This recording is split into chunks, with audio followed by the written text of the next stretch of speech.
स्वागत है आप सबका फिर से सीवी क्लासेस के यूट्यूब चैनल पे। अपने भारतीय राष्ट्रीय आंदोलन के अंतर्गत आज हम भारत का विभाजन और स्वतंत्रता के बारे में पढ़ेंगे और इसी टॉपिक के साथ हम अपने भारतीय राष्ट्रीय आंदोलन महा रिवीजन सीरीज को समाप्त करेंगे। प्रश्नों को शुरू करने से पहले कुछ घटनाक्रम को समझ लेते हैं। अपने कुछ पिछले वीडियो लेक्चर्स में हम लोगों ने किस प्रकार से देखा कि द्वितीय विश्व युद्ध शुरू हो चुका था और इंग्लैंड पे दबाव पड़ रहा था कि वह भारत को जल्दी से जल्दी इस द्वितीय विश्व युद्ध में शामिल करे, और इसमें शामिल करने के लिए कई सारी योजनाएं भारत को पेश की गई, लेकिन उसको कांग्रेस ने स्वीकार नहीं किया। उसके बाद उसी क्रम में ब्रिटेन या फिर इंग्लैंड में चुनाव होता है और चर्चिल जो है वह हार जाते हैं और उनकी जगह पे नए पीएम जो है वह क्लेमेंट एटली को बनाया जाता है। इसके बारे में हम लोगों ने अच्छे से पढ़ा भी है। और क्योंकि क्लेमेंट एटली जो थे वह लेबर पार्टी से संबंधित थे और यह भारतीयों के प्रति उदार थे, तो जैसे ही उन्होंने ब्रिटेन के पीएम का पद संभाला, उन्होंने यह घोषणा की कि जून 1948 से पहले भारतीयों को सत्ता हस्तांतरित कर दी जाए और उसके बाद भारत को छोड़ दिया जाए। और इसी क्रम में उन्होंने लॉर्ड वेवेल की जगह पे लॉर्ड माउंटबेटन को भारत का नया वायसराय बनाया और उनसे कहा कि यथासंभव जितनी जल्दी हो सके आप जून 1948 ईस्वी से पहले भारत को छोड़ दें और भारत की जो सत्ता है वह उत्तरदायी लोगों को हस्तांतरित करके इंग्लैंड वापस आ जाएं। इसके साथ साथ उन्होंने यह भी हिदायत दी कि जितना हो सके भारत का विभाजन न किया जाए, उनको संयुक्त रखने का प्रयास किया जाए, लेकिन अगर परिस्थितियां कुछ बदलती हैं तो उस परिस्थिति के अनुसार आप अपना निर्णय ले सकते हैं। तो इस तरह से माउंटबेटन आते हैं और भारत में यथासंभव कोशिश करते हैं कि भारत का विभाजन न हो, लेकिन परिस्थितियां ऐसी बनती हैं कि भारत का विभाजन अवश्यंभावी हो जाता है। इस प्रकार से भारत दो भाग में, इंडिया और पाकिस्तान में बंट जाता है और दोनों को स्वतंत्रता प्रदान। तो चलिए अब इससे संबंधित सभी तथ्यों को हम प्रश्नों के माध्यम से देखेंगे और उन प्रश्नों के माध्यम से ही हम डिटेल एक्सप्लेनेशन के साथ उन सबको हल करने की कोशिश करेंगे, ताकि इन दोनों टॉपिक से आपसे जितने भी प्रश्न बनाए जाएं वो आप करने में सक्षम हो। सबसे पहला हमारा प्रश्न है कि भारत के विभाजन को टालने का अंतिम अवसर कब समाप्त हो गया था? तो इसका सही आंसर होगा कि मुस्लिम लीग के द्वारा कैबिनेट मिशन को स्वीकार करने के साथ भारत के विभाजन को टालने का अवसर समाप्त हो गया, क्योंकि शुरू में कैबिनेट मिशन को मुस्लिम लीग ने स्वीकृति दी थी, लेकिन जब उसको लगा कि इसमें पाकिस्तान की मांग नहीं पूरी की जा सकती तो फिर उसने कैबिनेट मिशन में अपनी स्वीकृति को वापस ले लिया। दूसरा प्रश्न है कि लॉर्ड माउंटबेटन को वायसराय के रूप में भारत क्यों भेजा गया था? तो इसका सही आंसर होगा यथासंभव भारत को संयुक्त रखने की विशेष हिदायत के साथ। मैंने बताया किस प्रकार से लॉर्ड माउंटबेटन को क्लेमेंट एटली द्वारा भेजा गया और उनसे यह कहा गया कि आप यथासंभव हो भारत को संयुक्त रखने की कोशिश करें ताकि भारत का विभाजन न हो। अगला प्रश्न है भारत के विभाजन का बाल्कन प्लान किसके मस्तिष्क की उपज थी? तो बाल्कन प्लान जो था वह लॉर्ड माउंटबेटन के मस्तिष्क की उपज थी। जब लॉर्ड माउंटबेटन भारत आए तो उन्होंने देखा कि कैबिनेट मिशन के जो प्रावधान थे वह अब भारतीयों के लिए अव्यवहारिक हो गया है, तो इसी कैबिनेट मिशन के वैकल्पिक रूप में उन्होंने बाल्कन प्लान दिया था। तो ये बात आप लोग ध्यान रखेंगे। अगला प्रश्न है ब्रिटिश प्रधानमंत्री ने ब्रिटिश संसद में यह कब घोषणा की कि जून 1948 ईस्वी तक उत्तरदायी सत्ता भारतीयों के हाथों हस्तांतरित कर दिया जाए? तो क्लेमेंट एटली जब पीएम बने तो उसके बाद उन्होंने 20 फरवरी 1947 ईस्वी को यह घोषणा की कि यथासंभव जून 1948 ईस्वी तक भारतीयों के हाथों में सत्ता हस्तांतरित कर दी जाए और भारत को आज़ाद कर दिया जाए। अगला प्रश्न है महात्मा गांधी उस समय कहाँ थे जब एटली ने हाउस ऑफ कॉमन में सत्ता के हस्तांतरण की घोषणा की थी? तो महात्मा गांधी उस समय नई दिल्ली में थे जब क्लेमेंट एटली द्वारा हाउस ऑफ कॉमन में सत्ता के हस्तांतरण की घोषणा की गई थी। अगला प्रश्न है 1947 ईस्वी में भारतीय राष्ट्रीय कांग्रेस देश के विभाजन के लिए मुख्य रूप से इसलिए सहमत हुई क्योंकि? तो भारतीय राष्ट्रीय कांग्रेस देश के विभाजन के लिए इस वजह से सहमत हुई क्योंकि क्योंकि कांग्रेस बड़े पैमाने पर सांप्रदायिक दंगों को बचाना चाहती थी। जैसा कि जब मोहम्मद अली जिन्ना को यह लगा कि भारत का विभाजन का प्रावधान अंग्रेजों द्वारा बनाए गए प्लान में शामिल नहीं है, तो मोहम्मद अली जिन्ना ने 16 अगस्त 1946 ईस्वी को प्रत्यक्ष कार्रवाई दिवस के रूप में मनाने की घोषणा की,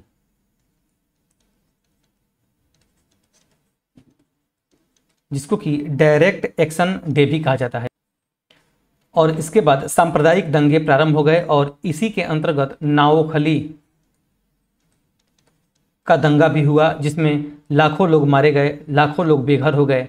और इन सब के बाद कांग्रेस ने यह तय किया कि भारत का विभाजन कर दिया जाए, क्योंकि वह इस दंगे से बचना चाहती थी, क्योंकि वह तत्कालीन समय का सबसे बड़ा सांप्रदायिक दंगा था।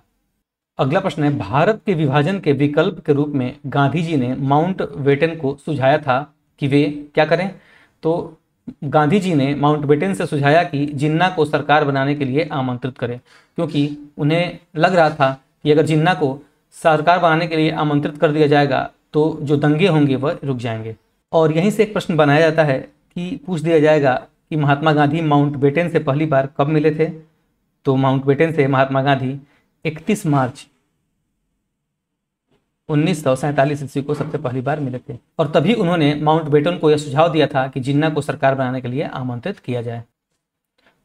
अगला प्रश्न है, भारत विभाजन के समय विभाजन काउंसिल की अध्यक्षता किसने की थी। तो भारत के विभाजन के समय विभाजन काउंसिल की अध्यक्षता लॉर्ड माउंटबेटन के द्वारा की गई। अगला प्रश्न है, लॉर्ड माउंटबेटन की अध्यक्षता में बनी विभाजन परिषद में भारतीय कांग्रेस का प्रतिनिधित्व किसने किया था। तो विभाजन परिषद में कांग्रेस का प्रतिनिधित्व जवाहरलाल नेहरू के द्वारा किया गया। अगला प्रश्न है, भारतीयों की वर्ष 1947 ईस्वी में सार्वभौम सत्ता सौंपने की योजना किस नाम से जानी गई। तो भारतीयों को वर्ष 1947 ईस्वी में सत्ता सौंपने की योजना को माउंटबेटन योजना के नाम से जानी गई, और माउंटबेटन योजना 3 जून 1947 ईस्वी को माउंटबेटन के द्वारा प्रस्तुत की गई थी, और इसी के कारण इसे जून योजना के नाम से भी जाना जाता है। तो ये दोनों चीज आप लोग ध्यान रखेंगे। अगला प्रश्न है, भारत के विभाजन से संबंधित माउंटबेटन योजना की सरकारी तौर पर घोषणा कब हुई थी। तो माउंटबेटन योजना की सरकारी तौर पर घोषणा 3 जून 1947 ईस्वी को हुई थी, और इसी कारण इसको जून में प्रस्तुत होने के कारण जून योजना के नाम से भी जाना जाता है। अगला प्रश्न है, माउंटबेटन योजना 3 जून 1947 ईस्वी ने किन प्रांतों में लोक निर्णयार्थ संस्तुति की थी। तो वे प्रांत थे सिंध, बलूचिस्तान तथा उत्तर पश्चिम सीमा प्रांत। इसमें लोक निर्णयार्थ संस्तुति प्रस्तुत की गई थी माउंटबेटन के द्वारा, अर्थात जनमत संग्रह कह सकते हैं एक प्रकार से आप,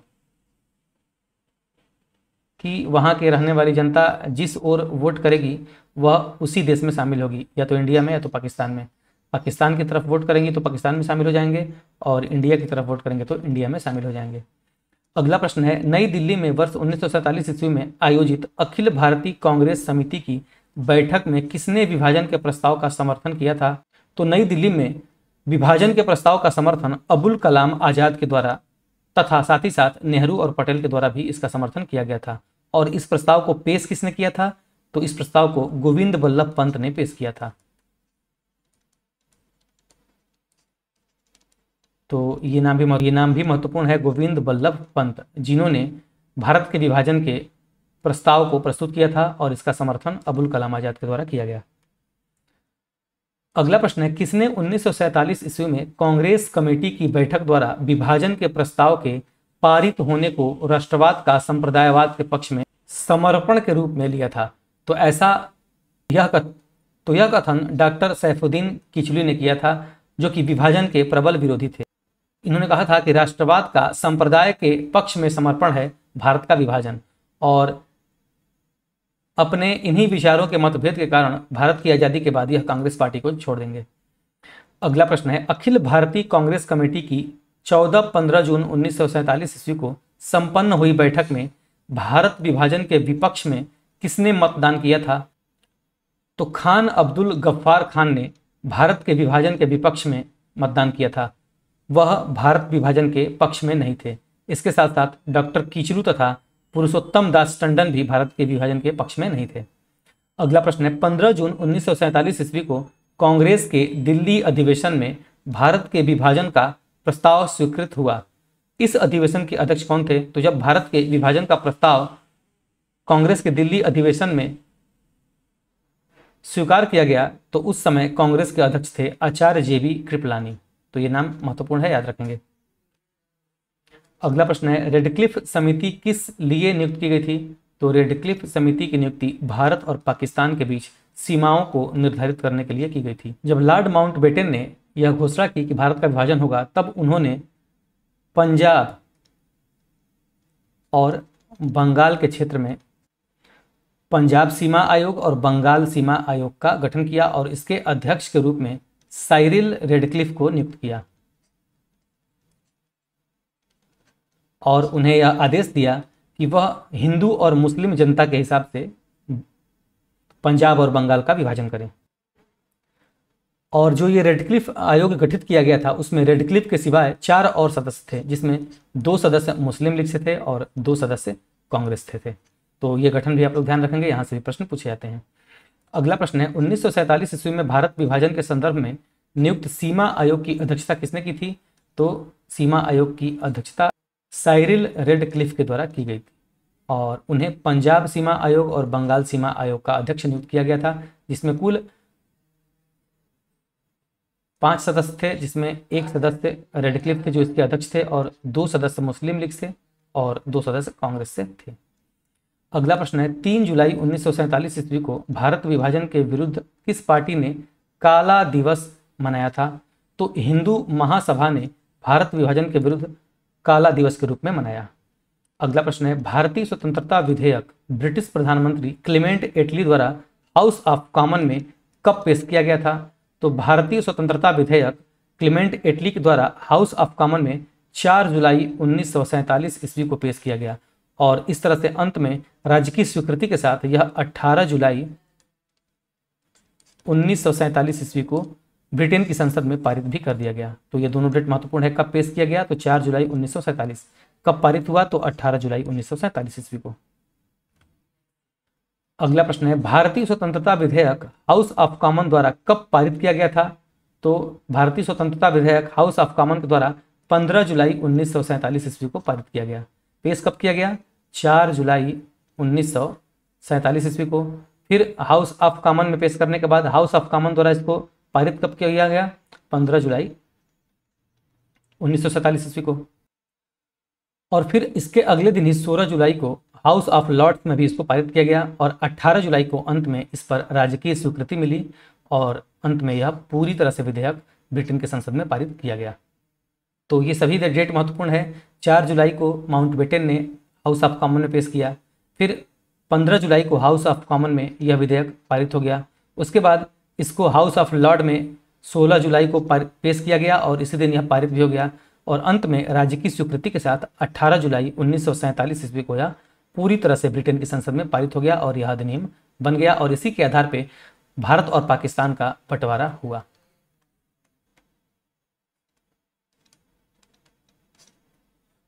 तो ये सारे डेट्स महत्वपूर्ण है, इसको ध्यान रखेंगे। अगला प्रश्न है भारतीय स्वतंत्रता विधेयक हाउस ऑफ लॉर्ड्स द्वारा कब पारित किया गया था? तो भारतीय स्वतंत्रता विधेयक हाउस ऑफ लॉर्ड्स द्वारा 16 जुलाई 1947 ईस्वी को पारित किया गया। अगला प्रश्न है भारतीय स्वतंत्रता विधेयक को राज्य की स्वीकृति कब प्रदान की गई थी? तो स्वतंत्रता विधेयक को राज्य की स्वीकृति 18 जुलाई 1947 ईस्वी को प्रदान की गई। तो ये सारे डेट्स मैंने बताया कि महत्वपूर्ण है और ये सभी एग्जाम में पूछे भी गए हैं, तो सारे डेट्स को आप लोग याद रखेंगे। अगला प्रश्न है पाकिस्तान का निर्माण कब हुआ था? तो पाकिस्तान का निर्माण 14 अगस्त 1947 ईस्वी को उसकी स्वतंत्रता के साथ ही हुआ, अर्थात पाकिस्तान अलग राज्य के रूप में इसी दिन बनाया गया था।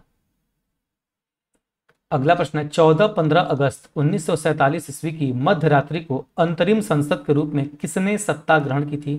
तो अंतरिम संसद के रूप में संविधान सभा ने ही सत्ता ग्रहण की थी और यही संविधान सभा तब तक अंतरिम संसद के रूप में काम करेगी जब तक भारत का संविधान पूरी तरह से लागू नहीं हो जाएगा। और भारत के संविधान लागू होने के बाद प्रथम चुनाव कराए जाएंगे और उसके बाद लोकसभा और राज्यसभा का चुनाव भी किया जाएगा। उसके बाद इस संविधान सभा को भंग कर दिया जाएगा। अगला प्रश्न है 14-15 अगस्त 1947 ईस्वी की मध्य रात्रि केंद्रीय असेंबली में इंकलाब का गीत हिंदुस्तान हमारा तथा जन गण मन किसने गाया था? तो उस दिन यह गीत MS सुब्बू लक्ष्मी के द्वारा गाया गया। कौन कौन सा गीत? इनकलाब का गीत, हिंदुस्तान हमारा तथा जन गण मन। अगला प्रश्न है 15 अगस्त 1947 ईस्वी में भारत को मिली आज़ादी के वक्त क्या समय था? तो जब भारत को 15 अगस्त 1947 ईस्वी को आज़ादी मिली तो उस समय आधी रात हो रही थी, अर्थात मध्य रात्रि का समय था। रात को 12 बजे हमने अपनी स्वतंत्रता घोषित की। अगला प्रश्न है आज़ादी के अवसर पर भारत के प्रधानमंत्री की नियुक्ति किसने की थी? तो आज़ादी के अवसर पर भारत के प्रधानमंत्री की नियुक्ति गवर्नर जनरल द्वारा की गई थी और इसके अंतर्गत पहले प्रधानमंत्री के रूप में जवाहरलाल नेहरू को बनाया गया था।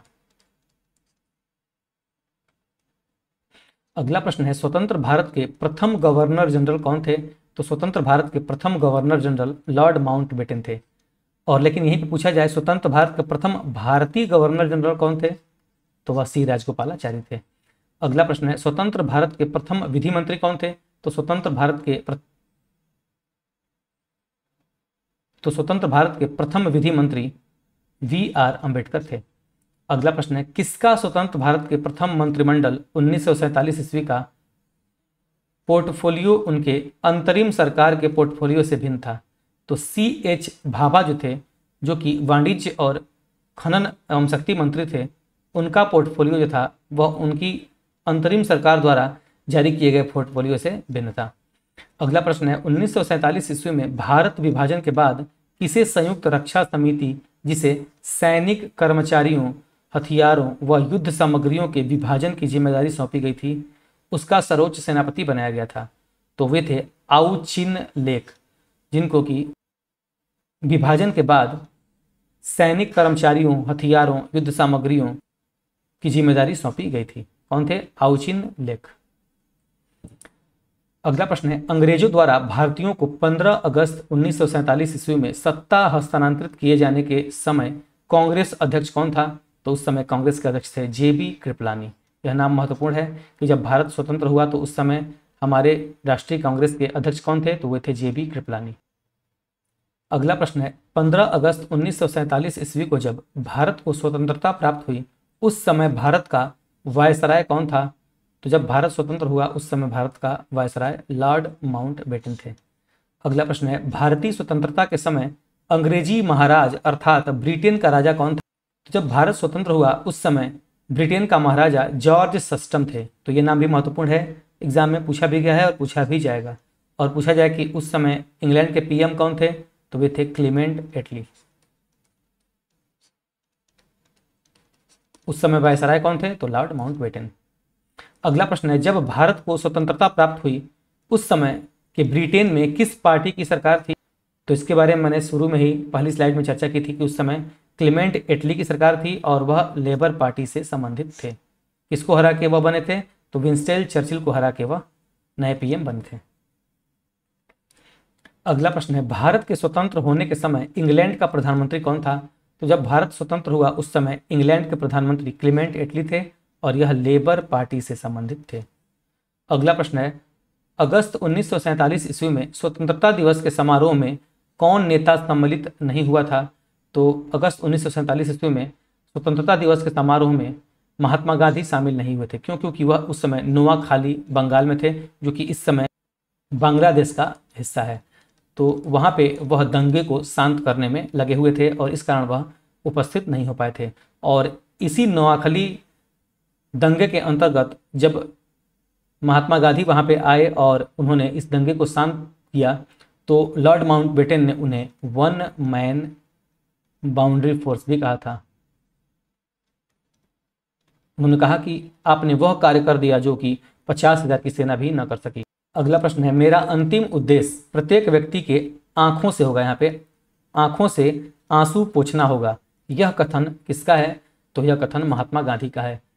मेरा अंतिम उद्देश्य प्रत्येक व्यक्ति के आंखों से आंसू को पोंछना होगा, यह कथन महात्मा गांधी ने कहा था।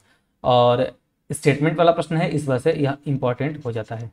अगला प्रश्न है ब्रिटिश सरकार भारत के विभाजन के लिए उत्तरदायी नहीं है, यह किसने कहा था? तो यह क्लेमेंट लॉर्ड एटली ने कहा था। उन्होंने कहा था कि ब्रिटिश सरकार भारत के विभाजन के लिए उत्तरदायी नहीं है। हमने देखा भी किस प्रकार से उन्होंने जब लॉर्ड माउंटबेटन को भारत भेजा था तो ये विशेष हिदायत दी थी कि भारत को यथासंभव संयुक्त रखा जाए। अगला प्रश्न है, सत्ता का लालच भी भारत के विभाजन को स्वीकार करने का एक कारण था। यह किसने कहा था? तो ऐसा कथन माइकल ब्रीचर के द्वारा कहा गया। उन्होंने कहा कि सत्ता का लालच भारत के विभाजन का कारण था। तो यह स्टेटमेंट भी महत्वपूर्ण है, इसको ध्यान रखेंगे। अगला प्रश्न है, किसने कहा कि ब्रिटिश शासन की सबसे अधिक महत्वपूर्ण उपलब्धि भारत का एकीकरण था? तो यह कथन के.एम. पार्डिकर ने कहा, और यह कुछ हद तक सही भी है, क्योंकि अंग्रेजों के आने से पहले भारत अलग अलग राज्यों में बटा हुआ था, अलग अलग प्रांतों में बटा हुआ था, और उनमें एक राष्ट्रीयता की भावना की कमी थी। और जैसे ही अंग्रेजों ने भारत पर शासन किया तो उन्होंने पूरे भारत को एक सूत्र में बांध दिया। तो यह कथन किसने कहा कि ब्रिटिश शासन की सबसे अधिक महत्वपूर्ण उपलब्धि भारत का एकीकरण था? तो यह के.एम. पार्डिकर ने कहा। इंपॉर्टेंट है, ध्यान रखेंगे। अगला प्रश्न है, भारतीय राष्ट्रवाद ब्रिटिश राज का शिशु था। यह कथन किसने कहा था? तो ऐसा कथन आर. कूपलैंड ने कहा था। उन्होंने कहा था कि भारतीय राष्ट्रवाद ब्रिटिश राज का शिशु है। अगला प्रश्न है, माउंटबेटन के जाने के बाद किसने गवर्नर जनरल के रूप में कार्य किया था? तो लॉर्ड माउंटबेटन के जाने के बाद सी राजगोपालाचारी को नया गवर्नर जनरल बनाया गया, और इस प्रकार यह पहले भारतीय गवर्नर जनरल बने और यही अंतिम भारत के गवर्नर जनरल भी होंगे। तो इस प्रकार से यहाँ से दो प्रश्न बनता है कि भारत के पहले भारतीय गवर्नर जनरल कौन थे? तो सी राजगोपालाचारी। और केवल पूछा जाए कि भारत के अंतिम गवर्नर जनरल कौन थे? तो वे भी सी राजगोपालाचारी। लेकिन अगर पूछा जाए कि भारत के अंतिम ब्रिटिश गवर्नर जनरल कौन थे? तो वो थे लॉर्ड माउंटबेटन। तो यहाँ से कई तरह से प्रश्न बनाए जाते हैं, आप लोग चीज़ों को ध्यान देते जाएंगे। अगला प्रश्न है, स्वतंत्र भारत के पहले भारतीय गवर्नर जनरल कौन थे? तो मैंने बताया कि स्वतंत्र भारत के पहले भारतीय गवर्नर जनरल सी राजगोपालाचारी थे। अगला प्रश्न है कि स्वतंत्र भारत के अंतिम गवर्नर जनरल कौन थे? तो स्वतंत्र भारत के अंतिम गवर्नर जनरल सी राजगोपालाचारी ही थे। और यही पूछा जाए कि स्वतंत्र भारत के अंतिम ब्रिटिश गवर्नर जनरल कौन थे? तो वह लॉर्ड माउंटबेटन थे। अगला प्रश्न है, ब्रिटिश शासन से स्वतंत्रता प्राप्त करने के पश्चात जवाहरलाल नेहरू को याद दिलाते हुए कि स्वतंत्रता भारत को मिली है, न कि कांग्रेस को, यह आग्रह किसने किया कि कैबिनेट निर्माण में दलीय संबंध को ध्यान में रखे बिना योग्यतम व्यक्तियों को सम्मिलित किया जाना चाहिए? तो यह कथन महात्मा गांधी ने कहा था। तो यह कथन काफ़ी ज़्यादा महत्वपूर्ण है, इसको ध्यान रखेंगे। अगला प्रश्न है, गांधी जी की मृत्यु पर किसने कहा था कि हमारे जीवन से प्रकाश चला गया? तो ऐसा कथन जवाहरलाल नेहरू ने कहा था कि हमारे जीवन से प्रकाश चला गया। अगला प्रश्न है, भारत में 15 अगस्त 1947 ईस्वी के पश्चात भी किस औपनिवेशिक शक्ति के विरुद्ध स्वाधीनता संघर्ष जारी रखना पड़ा था? तो भारत तो स्वतंत्र हो गया, लेकिन पुर्तगाली अभी भी गोवा पे अपना अधिकार जमाए हुए थे, और जिसके कारण उनके साथ लगातार स्वाधीनता संघर्ष जारी रहा, और अंत में गोवा को भी पुर्तगालियों से स्वतंत्र करा लिया गया। अगला प्रश्न है, 15 अगस्त 1947 ईस्वी के बाद भारत का कौन सा भाग पुर्तगालियों के अधीन बना रहा? तो वह भाग था गोवा, जिस पर पुर्तगालियों का अधिकार था, और उसके बाद 1961 ईस्वी में गोवा को भी पुर्तगालियों से स्वतंत्र कर लिया जाएगा। अगला प्रश्न है, भारत विभाजन के लिए मोहम्मद अली जिन्ना को सर्वाधिक उत्तरदायी किसने ठहराया था? तो लॉर्ड माउंटबेटन ने भारत के विभाजन के लिए सबसे ज्यादा उत्तरदायी मोहम्मद अली जिन्ना को ठहराया। अगला प्रश्न है, संविधान को 26 जनवरी के दिन लागू करने का निर्णय इसलिए किया गया क्यों किया गया?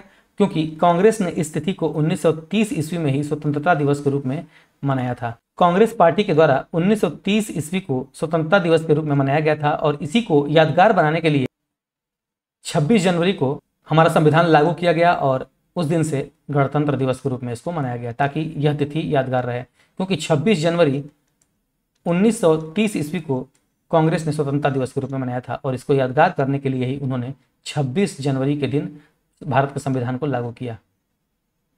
तो दोस्तों, इस तरह से हम लोगों ने भारत का विभाजन एवं स्वतंत्रता टॉपिक के साथ ही अपने इस सीरीज भारतीय राष्ट्रीय आंदोलन टॉपिक वाइज महा रिवीजन को समाप्त कर लिया।